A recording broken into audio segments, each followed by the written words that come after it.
Hello, everybody. Welcome to this Rotary Minute. This is a brief story about the beginning of Rotary in Chicago, Illinois in 1905. It will give you an impression of what our founder Paul Harris faced when he and his friends started the idea of Rotary. When the young lawyer Paul Harris chose Chicago for the place where he would begin his new law practice, he picked a fast-growing but also a wild and wicked city, and one ruled by crooked politicians. In the year 1905, Upton Sinclair wrote his book, The Jungle, and it's the book that made Upton Sinclair famous. He exposed to the world the crime and filth in Chicago, and surely no place needed men like Paul Harris more than Chicago.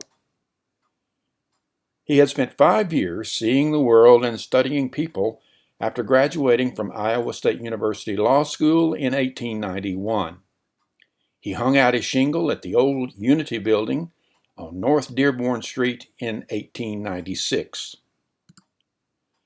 The business atmosphere had been very bad in Chicago for many years. Men who worked on the killing floor in the meat packing houses made 15 cents an hour, and there were no employers' liability laws like we have today. If a laboring man was injured, his pay stopped, and no one cared what became of him.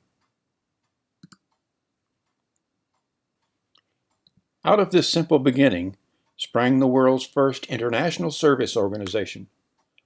4 men were there: Paul Harris, Sylvester Shield, Hiram Shorey, and Gustavus Lohr. Today, in 2021, we see more than 1 million men and women in 35,000 Rotary clubs in 200 countries around the world.